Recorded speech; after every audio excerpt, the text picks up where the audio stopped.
On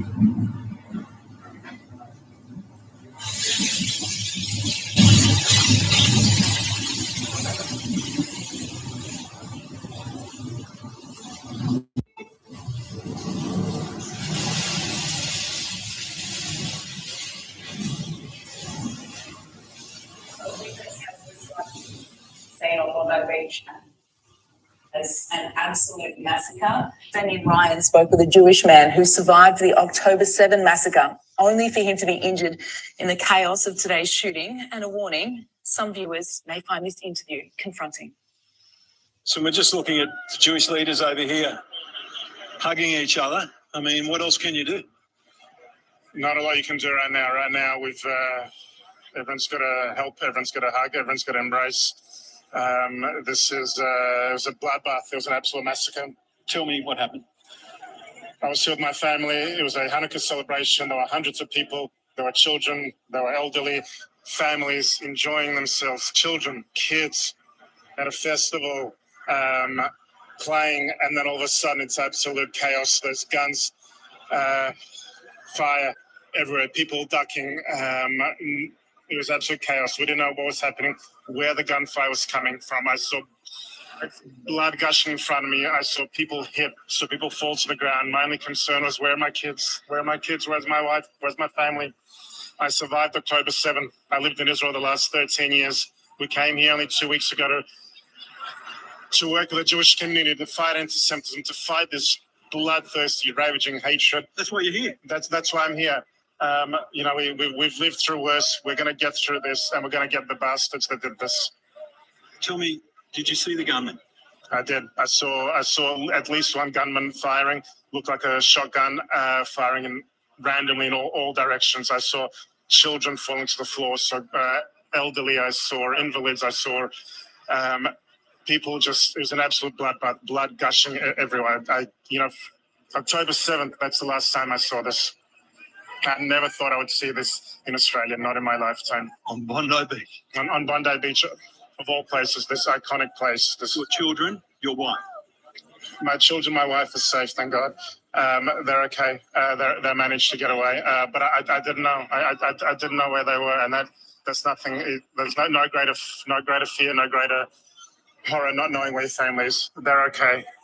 They'll be okay. You're a legend. Thank you. And you don't know how you got shot or hurt? I know. I got hit in the head. I'm bleeding. You lost a lot of blood. I've lost blood. There are people around me that are far worse. I'll be okay. We'll be okay as a community, and we will defeat these ravages hatred. A witness has described the scene on Bondi Beach.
As an issue because the granting of the firearms license in perpetuity is clearly not fit for purpose when you consider that someone might have committed an offence, put themselves in a situation where they're considered by police vulnerable to a criminal act. We need to make sure the firearms legislation in New South Wales is fit for purpose. That does mean restricting firearms for the general public, for the people of New South Wales, but not everybody needs these weapons of mass destruction. You don't need them on New South Wales streets. So we will be looking at change.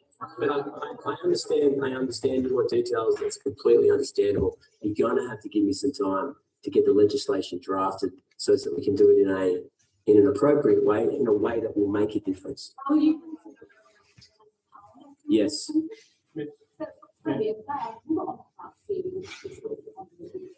We're working with the Jewish community about appropriate reflections and memorials, and there's more to say about that soon. It may well be not ready to announce it.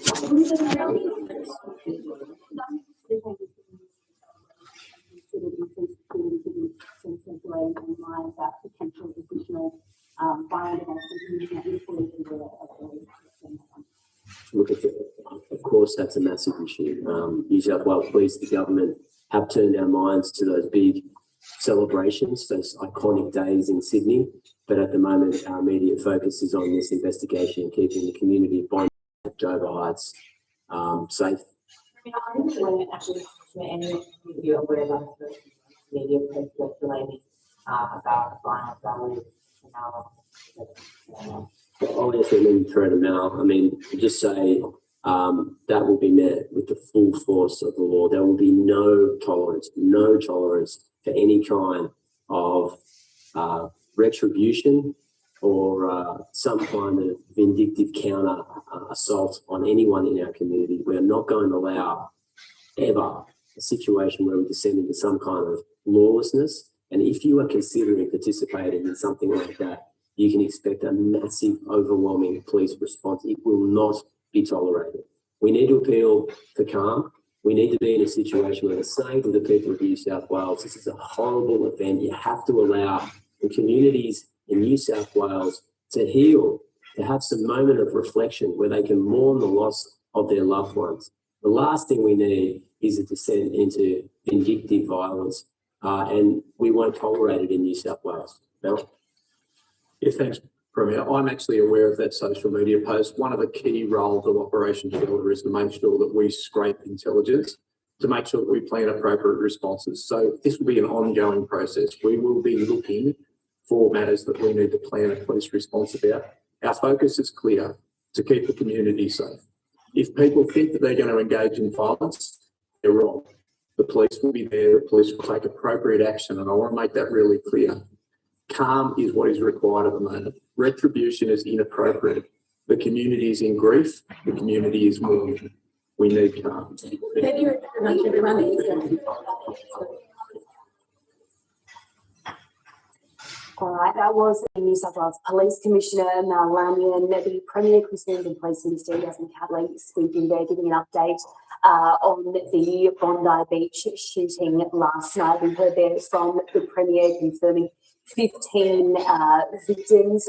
One of the alleged perpetrators has been shot. Another is still in hospital.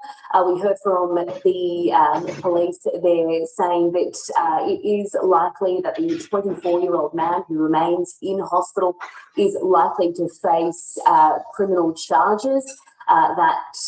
Those charges have not been laid at this stage, that this is still very much an active investigation. Police not really willing to give a lot of details in relation to the investigation as it unfolds. It is, of course, still very, very early days of that investigation, but police calling for calm within the community, and of course expressing their condolences to those who were there and who have been affected by this. Yeah, one of the things that came out of that too, Mel, was this sort of anger, I feel, and frustration from the community that's currently being felt right across Sydney, and particularly those in Bondi, is why was one of the perpetrators allowed to own 6 firearms, 6 guns?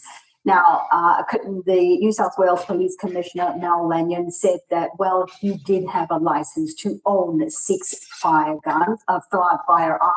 He was also a member of a gun club as well. We also heard there, very interestingly, from the New South Wales Premier, Chris Minns, admitting that, yes, there is a need to review gun ownership laws, but this is not the time now.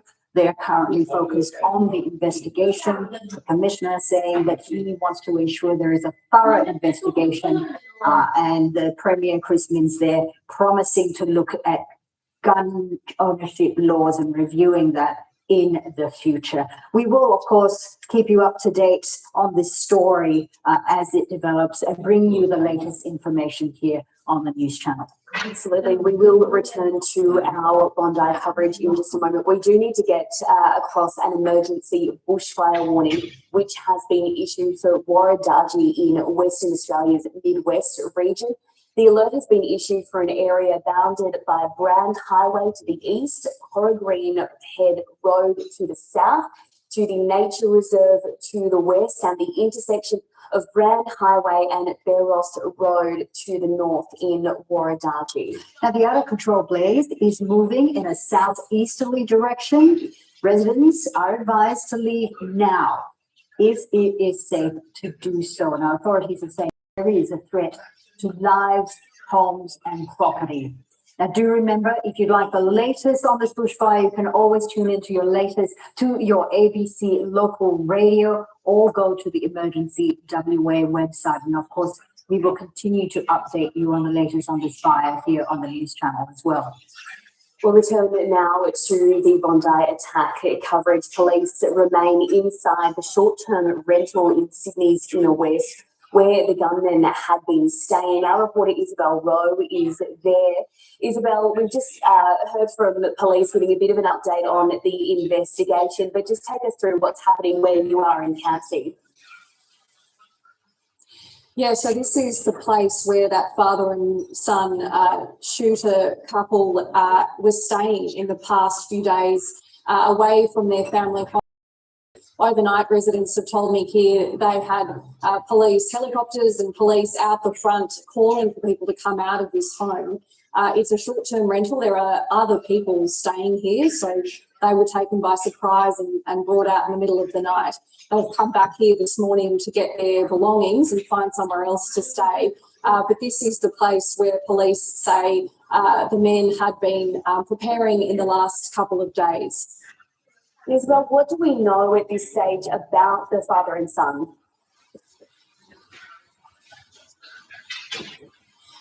I think I might have lost the audio there, but I'm just going to keep talking. What we know about them is that it's a 50-year-old man who was killed. He is the father. He was shot by police yesterday.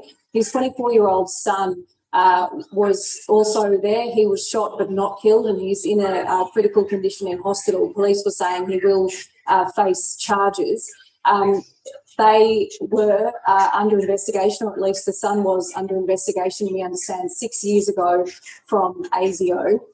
There is also concern among the community, and you heard it in the press conference then, about the fact that these men were able to have these guns. The father, we understand, had a gun licence. He had those 6 guns legally and was part of a shooting club. Now, whether he should have had all of those guns will form part of police investigation, and they will be looking into whether there needs to be any law changes here. You heard the Premier saying that this is something that needs to be considered. All right, Isabel Rowe reporting from Campsie, therefore, thanks very much for the update. Now, of course, state and territory leaders will discuss the terrorist attack at Bondi Beach at a National Cabinet meeting. It's slated to take place this afternoon after Anthony Albanese meets with the National Security Committee, and I will just flag we are expecting to hear from the Prime Minister a little later this hour. We will bring you that update here on the news channel when we can. Indeed. Now, Victoria's Premier Jacinta Allen says that last night's terrorist attack at Bondi Beach was a heartbreaking moment for the entire nation. The Victorian Premier has this morning met with Jewish leaders and the Police Chief Commissioner in St Kilda for the lighting of a Hanukkah candle.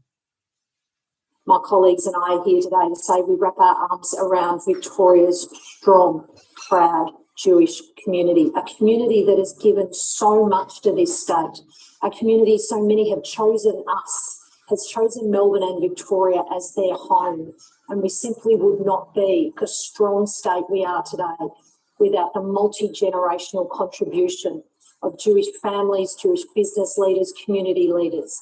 And that is why every day we stand with our Jewish community, but today in the darkest days, the days of deepest hurt, we stand with the Jewish community and not only indicate our love and support, but look at what more needs to be done.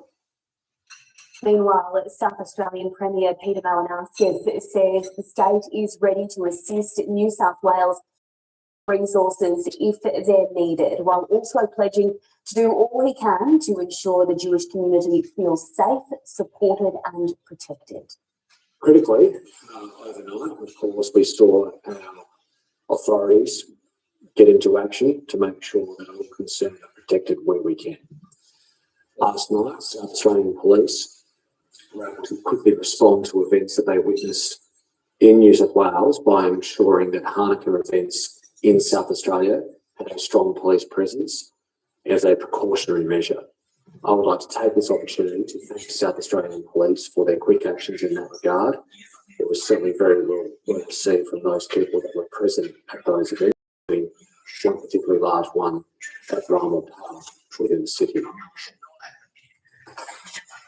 Well, the Tasmanian Premier Jeremy Rockford has spoken to the Port Arthur Authority to ensure support is given to staff and community members. Bondi's terror attack is the deadliest shooting since the infamous Port Arthur attack in 1996. Sir Rockford says that many Tasmanians will be hurting today.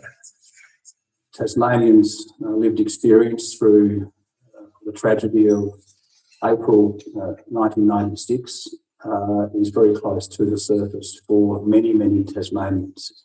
That trauma will be there forever.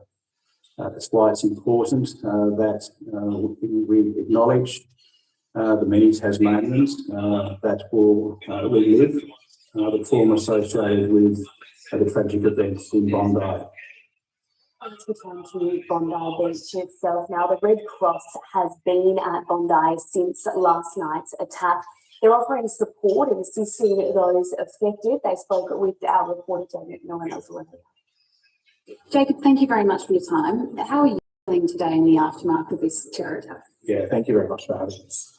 Australia Cross sends our deepest thoughts to everyone impacted by this disaster event that's occurred here in Bondi. We have teams across this region providing support, psychological support, that care and comfort, helping people process what they've been through and what they're experiencing. We've also got a whole range of resources which are available on our website, which are in different languages as well, that support people to understand how to process what they've experienced. And there's also some great resources on there, particularly for families, because it's really difficult to have that conversation with your children.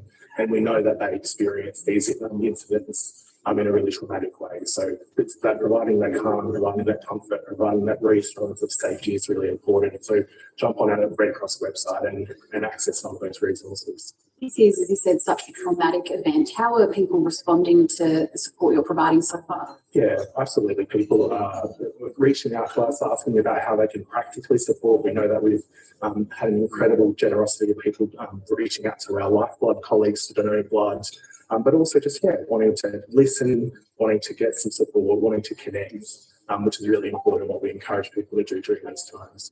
This is obviously deeply affected and will continue to affect people in this community. But what about people right across Australia who are really feeling the effects of this today? Absolutely. Right across Australia and across the world, this is going to be something that impacts people now, the days ahead and the weeks and months ahead. So it's really important to focus on your well-being, connect with your family, your friends, and really process what's going on. Do you have any particular advice for parents who are grappling with how to talk to their kids about this today? Yeah, absolutely. The really important thing for parents is to normalise the conversations. They're talking through what they're experiencing, providing that safety, providing reassurance that they're safe and they're okay. But it's having the conversation, but also limiting exposure to social media, to the media as well, and being mindful of those adult conversations and not having them around children as well is really important. Just recap for us, how can people get support if they need it? Absolutely. So we have our teams here on the ground in Bondi, but we also have resources available on our Red Cross website for adults, for children, which they can access. We also have a range of resources translated in different languages as well. Jacob Walsh, thank you for your time. Thank you for having me. You or anyone you know needs support, you can also contact Grief Line at 1300 845 745. Kids Helpline is 1800 551 800. You can also head to the Headspace website, or of course ring Lifeline at any time on 13 11 14. And just a reminder, the terrorist attack at Bondi Beach has been marked at Hanukkah celebrations in Israel.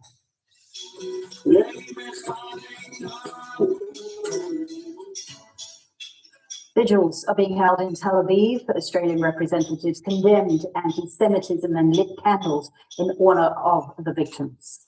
Meanwhile, Israeli Prime Minister Benjamin Netanyahu has strongly condemned the deadly shooting, saying he had warned his Australian counterpart that the country's support for Palestinian statehood would fuel anti-Semitism. Your government did nothing to stop the spread of anti-Semitism in Australia. You did nothing to curb the cancer cells that were growing inside your country. You took no action. You let the disease spread. And the result is the horrific attacks on Jews we saw today. That's Israeli Prime Minister Benjamin Netanyahu. Now, the leaders of the Jewish community at home are gathering at Bondi, and David Ostaph from the Jewish Board of Deputies. Well, he says that more needs to be done to save the Jewish way of living. So obviously we've been dealing extremely closely with the New South Wales Government, the Premier, as well as the Police Commissioner. There is currently a significant security step up around Jewish institutions. I'm not going to go into the details of that, but the first and foremost priority has to be the preservation of Jewish life. Clearly, yesterday there was a failure, and 16 beautiful human beings lost their lives and dozens remain in hospital today. Once Jewish here, we then need to preserve Jewish way of life. It's utterly unacceptable that Jewish academics and students on university campuses are being harassed and ostracized and victimized for being Jewish. It's utterly unacceptable that Jewish artists are being doxxed and don't have a place within the creative sphere. It's utterly unacceptable that some of our classrooms are being hijacked for political causes.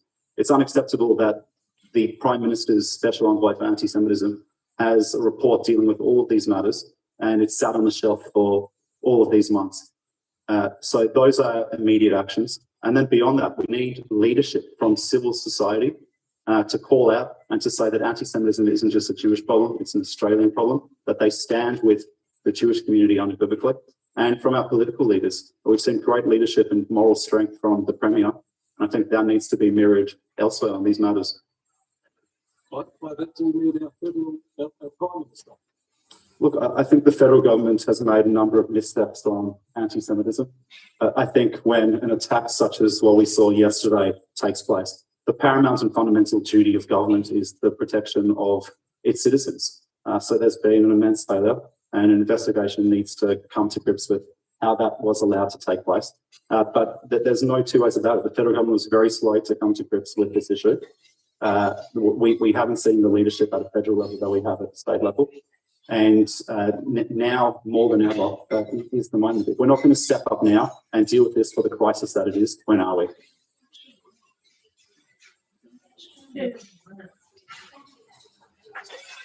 It's too, there's so much that's still unknown about the attack, so it'd be unwise to comment on that.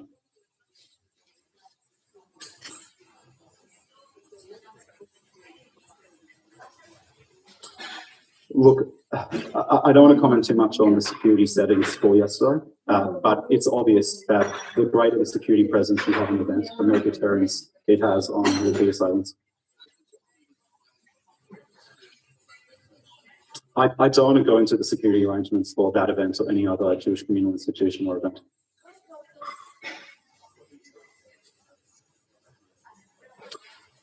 Look, the investigation which is now underway will reveal it, but the fundamental responsibility and the paramount responsibility of government is to protect its citizens.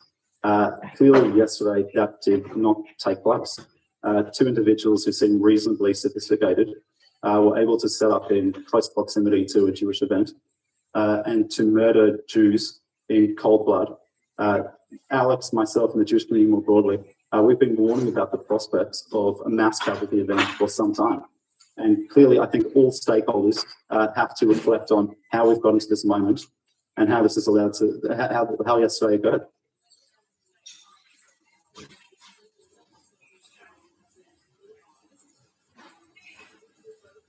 Of course. I mean, we as a community have suffered